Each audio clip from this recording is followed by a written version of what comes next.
What's going on, everyone, and welcome to Movie Emporium's movie review of Nomadland, the newest film that's directed, written, and edited by Chloé Zhao.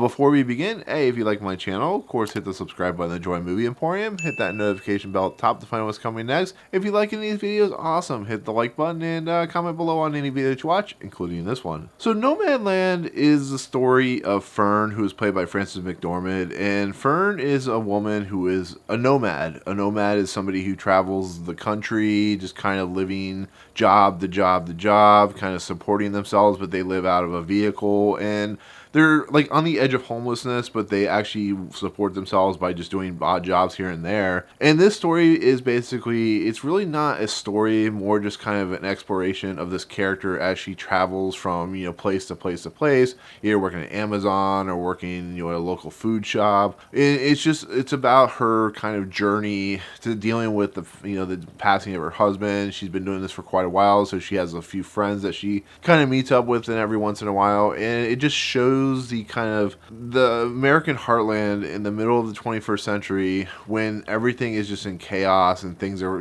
people are losing their jobs. She was working at this slate industry mill or whatever, and it went under, and the place went under and stuff like that.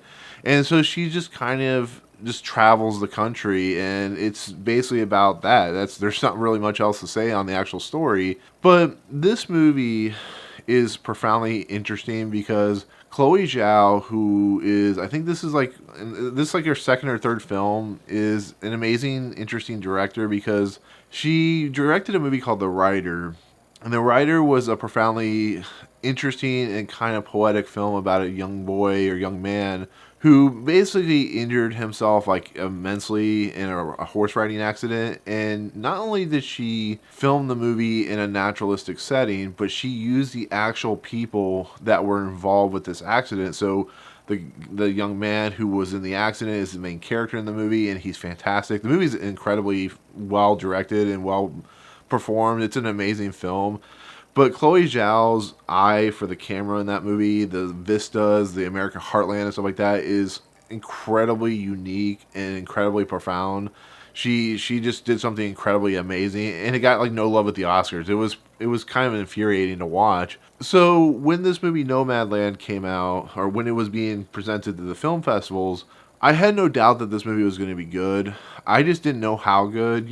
Sometimes they have that sophomore slump. But there's a reason Chloé Zhao got hired to do Marvel's Eternals. This is a woman who is a true wonderkin of a director. She's up there with Damien Chazelle of one of those directors that truly has one of the great talents of any director I've seen in the last 20 years. When I started hearing about this movie as it went through the festival circuit, I kept hearing Frances McDormand's Oscar win. I kept hearing one of the best movies of the year. I kept hearing Chloé Zhao is just on another level of any other director, and you just keep hearing about it. And then the New York Film Festival happened, and some of the YouTubers and Twitter followers I follow watched this movie, and they said the same thing. So now that I got a chance to see it, I cannot not agree with them. This is an incredible film. This is probably one of the best films of the year, if not the best film of the year. This movie has no true story. It meanders a lot. David Stratharian pops up in this movie as Dave. But this movie has so much heart. It follows real people, real nomadic people traveling place to place to place. The people that Fern's character pops up with are actually real people. There's a character named Swankie who's unfortunately dying of cancer, and her performance is incredible just because of how real and true and emotional it is. She talks about it. There was a performance that Brian Tyree Henry did in If Beale Street Could Talk that was just a 5-minute just straight talk that was so engaging and so heartbreaking that you truly felt for his character. And to use a real life character like Swankie is incredible.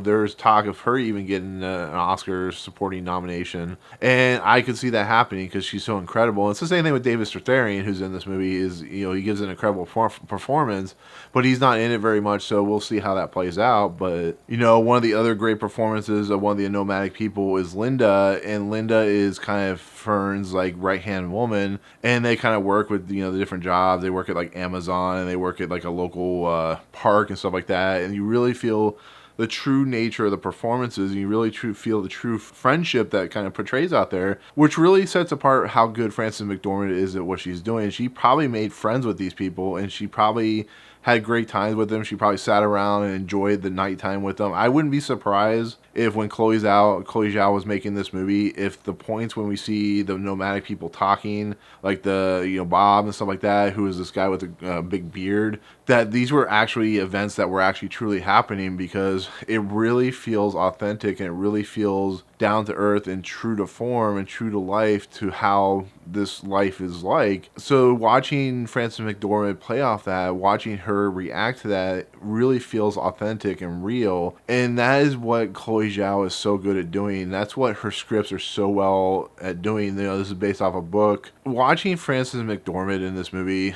cements how good of an actress she is. She's one of the greatest living actresses in history. I talked about how good she was in Almost Famous, but you see her in Fargo and all these movies that she's in, and there is something truly next level about what she can do. It's ironic because I've worked at Amazon. Watch her work at Amazon and how she goes through the process, and how Chloe Zhao is filming the process is really it's really true.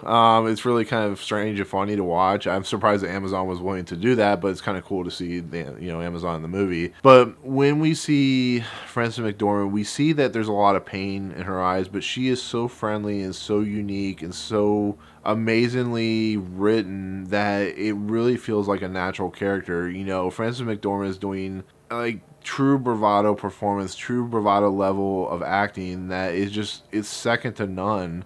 It really is. It makes for a movie that is like incredibly interesting to watch. It's incredibly heartbreaking to see that she really can't be in one place. People offer her shelter, people offer her houses, but she feels so at home in her van that you just kind of understand where she's coming from, because she's been so kind of just in the rut for her whole life, that this nomadic lifestyle that she's in, she feels at home. She feels at home, living off the land, doing these odd jobs, living in her van.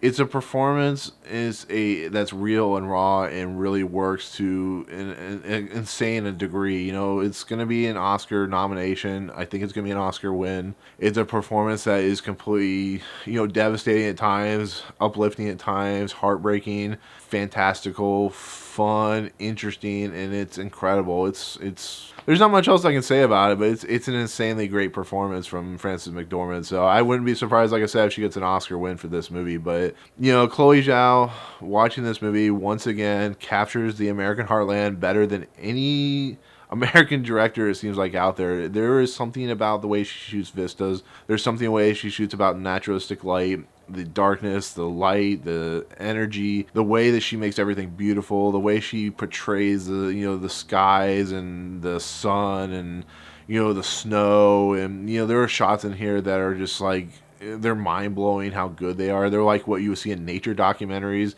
I wouldn't be surprised at some point if she just goes out and shoots a nature documentary, because it's so good at what she does. But her level of just finesse and her level of just showing you the true nature of what Americanism is like, the American life, and so on and so forth, is something incredibly powerful. It really is. The music that plays through is very, a very mellow and very kind of like soothing for the soul. But Chloe Zhao will get an Oscar nomination for this movie. The movie will get an Oscar nomination. I wouldn't be surprised if it wins. But as of right now, with everything that Chloe Zhao does in this movie as a director, with everything that Frances McDormand does in this movie, with everything that Chloe Zhao was able to pull out of the real, true-to-life nomadic people, this movie is one of my favorite movies of the year, if not my favorite movie of the year so far. So it's a movie that is definitely worth watching 100%. If you get a chance to see it, I think it comes out in December. Or if you find it in a film festival and as a virtual screen, you're able to watch it, 100% check it out. So, but that's pretty much it on my review for this movie. Like I said, I could talk for hours about what Chloe Zhao did just with the vistas. But, I'm trying to keep it as not 20 minutes as possible, because this movie is just incredible. So, but yeah. There you go. That's my take on Nomadland. Thank you so much for watching. Anybody who has seen this movie in the comments below, let me know what you think of the movie. Do you agree with me? Do you disagree with me? If you don't like this film, it's perfectly all right. I have no problems with that. But let me know in the comments below. But otherwise, thank you so much for watching. If you like my channel, of course, hit the subscribe button to join Movie Emporium. Hit that notification bell at the top to find what's coming next. As always, if you like these videos, awesome, hit the like button, and we'll see you guys on the next video. Peace out.